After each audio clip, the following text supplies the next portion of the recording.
Hey, this is Matt once again. Welcome back to another video, and this is a paid request, this time from Oliver.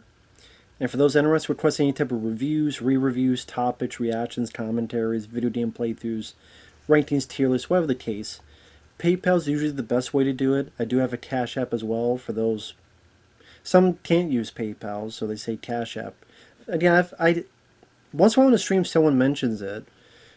Hey, do you have it? So yeah, I do. Links are down below in the info box. I'll get to it as soon as I can.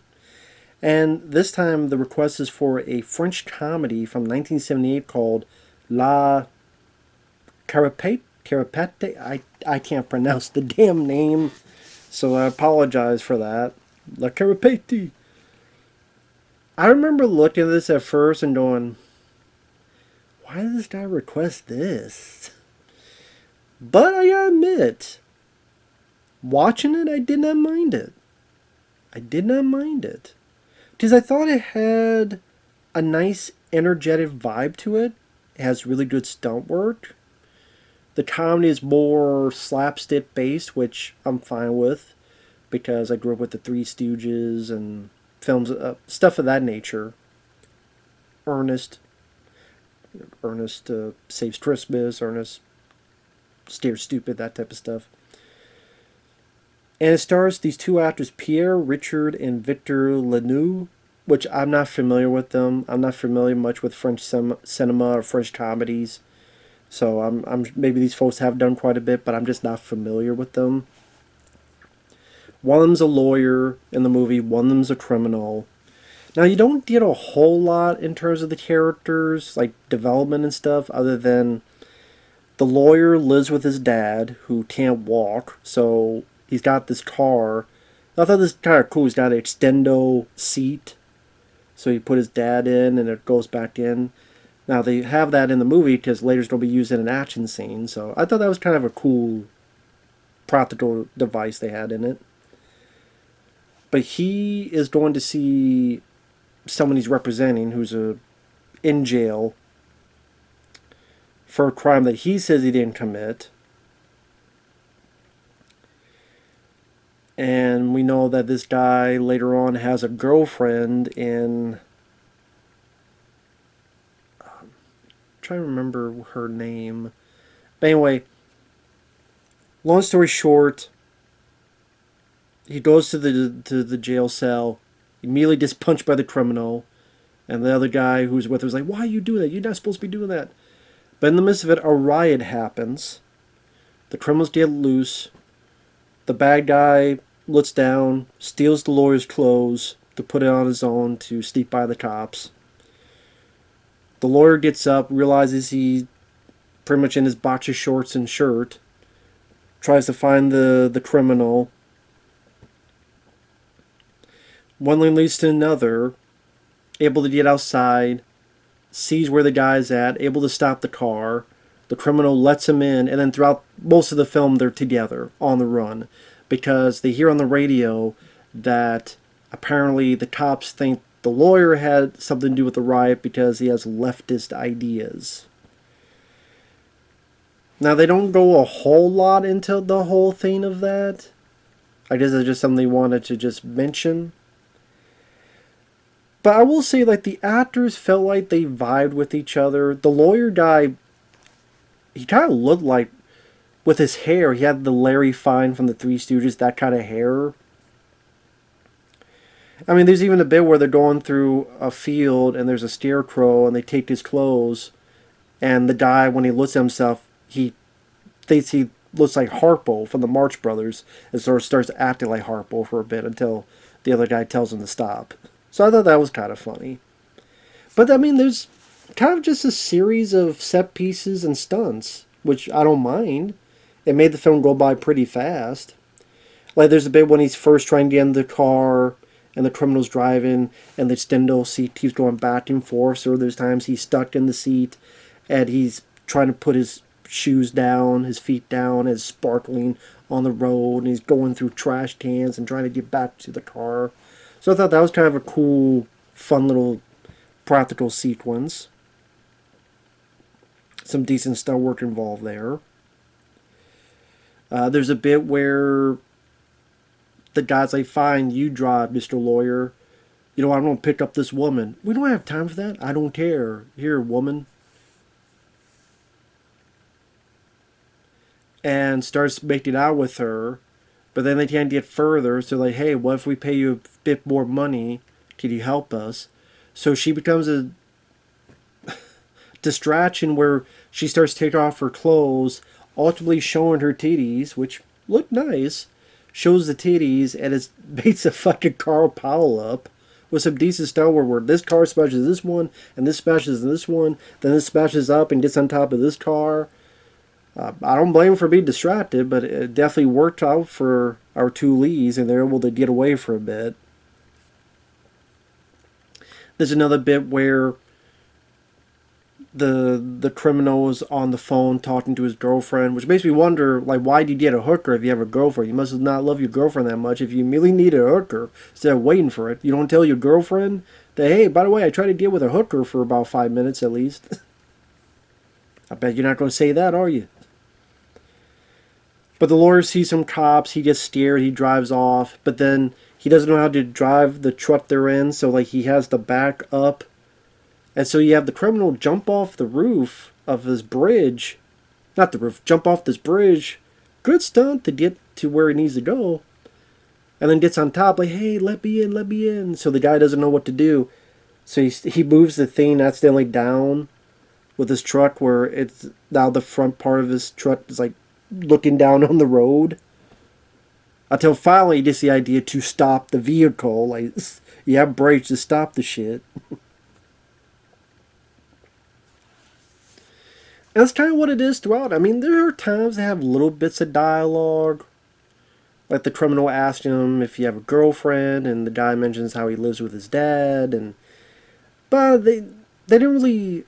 Those scenes didn't really do a whole lot for me one way or another. Like, I still feel like I didn't learn a whole lot about the characters. And I know the criminal mentioned that he was set up. Now, I know they kind of talk about it a bit later, but I don't know if he was lying about being set up, or this is a bit later where he admits to his crimes, but I didn't know he did that because the lawyer was in trouble, and by this point they're friends, so he wanted the lawyer to be scot-free, and fine, I'm guilty. I'll just say I'm guilty to all of it. Or if there really was someone who set him up, because if so, I thought we're going to get more into that of who set him up, and they don't find the real criminal and don't find the real culprit, but you don't really ever get to that point. So I would say like the characters, they vibed well with each other, and I did with the film, there's a nice energy to it. That I did get some chuckles out of it. But I don't know, it'd be something that I'd watch again. Or get a DVD if it's on DVD or anything. But it's enough like decent little comedic set pieces that made it at least a fun time for what it was. They get into spoilers. Like another bit that was fun is they gotta ditch the truck and they're walking into this like farmland. They're trying to think of maybe stealing this vehicle, but they gotta hide in the house. And it just so happens that this woman is cheating on her husband with this other guy, and then her husband thinks, "Oh, you cheating on me?" She said, "Oh yeah, fine. You think I'm cheating? Then fine. Look in this cupboard." Now she thinks there's nobody in there because her lover is outside, like ready to be long gone. But one of our characters is hiding in that cupboard, and by the time the guy looks, "Who the hell are you?" And she's like, "I don't know who that is."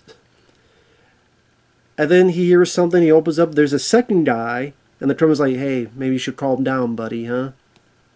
I like the way that's set up, and the way it's kind of, the editing of it kind of made it fairly funny. Even the timing of it, where the guy gets a gun, and the lawyer saves the criminal, but the gun veers off and hits the third guy out there, hits his bike, and the husband knows "Oh, I bet you were cheating with him too, huh?" Which it was the real guy she was cheating on with. And so he just distracted to go after that guy while our two leads can escape. Like, the way I'm explaining it's not that well, but it just had a nice bit of a fun, goofy timing to it that I did chuckle at. Or even the bit where the car they do have, they can't really go any further. There's some like sauce or something in the back. So the criminal's like, hey, come here. Let's put this stuff on you. What are you doing? Okay, pretend you're hurt. Then when someone comes by, they don't want to stop and check on you, and then we'll steal their car. But people just kept passing by, and they get more and more mad. How dare you? I thought there were decent people around here. You see a guy hurt, you're not going to stop him? What the fuck are you... You know, they don't say fuck, but I mean, what the fuck are you doing? But the people that do stop is the cops. But they just see a guy who's hurt. We gotta get him. So this guy has to pretend he's hurt while these whole stack of cops put him in the damn thing. They take him to the damn hospital. And you see the criminal kind of looked over and go, okay, I guess I'm walking. You know, what else am I going to do?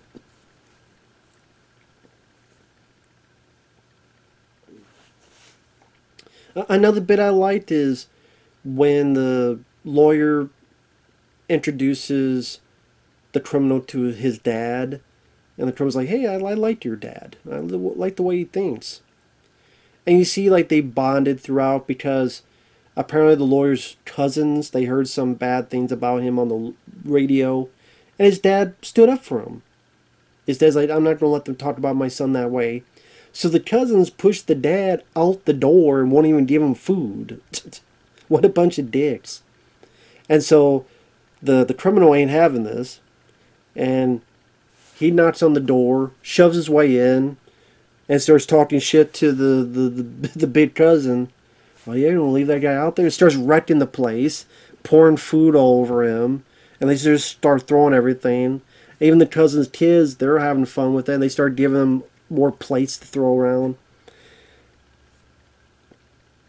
Just something about that was somewhat endearing, the show. Like, this guy, you know, how he has grown to like this lawyer guy and his dad. And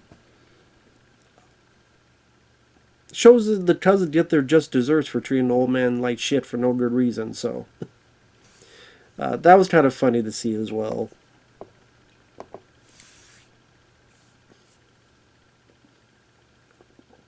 Now they add in this whole subplot where this rich couple, they've apparently stolen a bunch of stuff, and at one point their car gets stolen by some of our characters, and they're so sad about it. Then they're on a train, they see it, then they try to follow it, and then they try to do this deal with, hey, we'll make you a deal if you get over here with the car, we'll do this, we'll give you this. I don't know, that whole thing didn't really do much for me.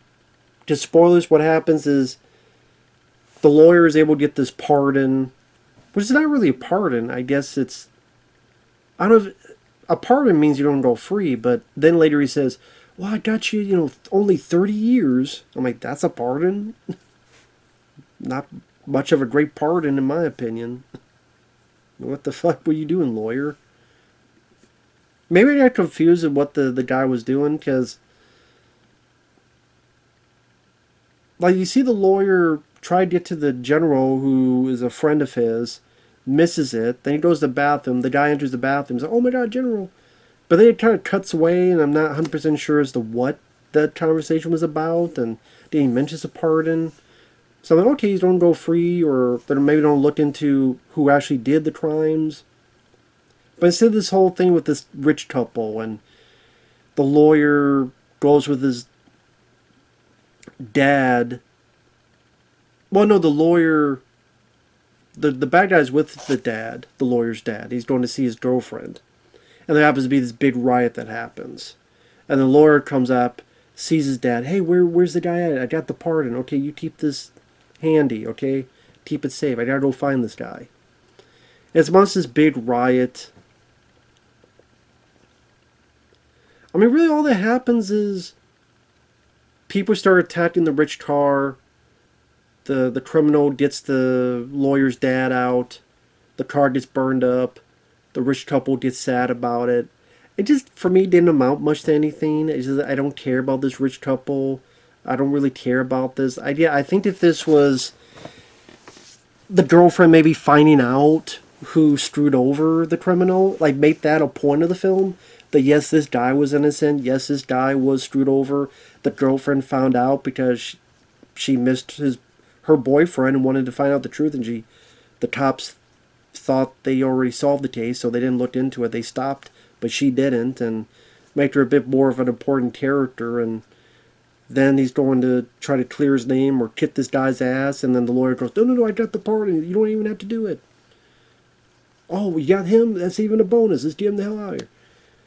Instead, we got this rich couple, and oh my god, the money just, the valuables get burned up anyway, and I don't know.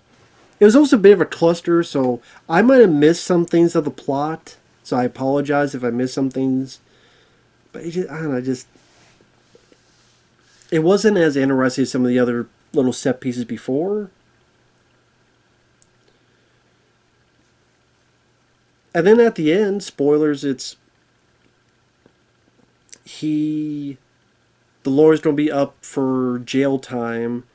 The criminal goes up and says, no, I did it. I'm going to clear this guy's name. In fact, I'll even sign the paper for you. So he did that to help this guy out, who's now friends with.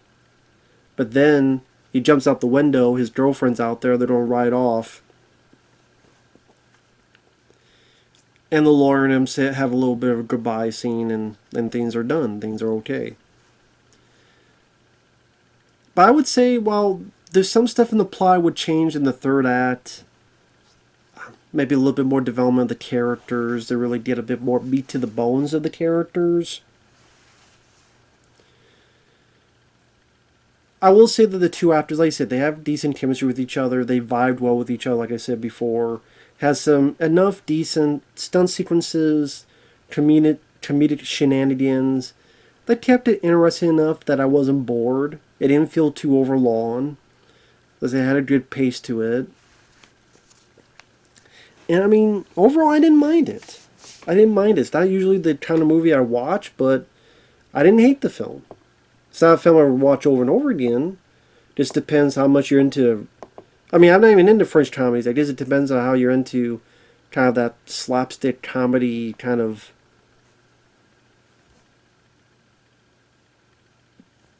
backdrop that is carried throughout the film. But overall, I didn't mind it for what it was. That's just me, though. So thanks once again, Oliver. Take care, everyone, and we'll see you guys later. Bye-bye for now.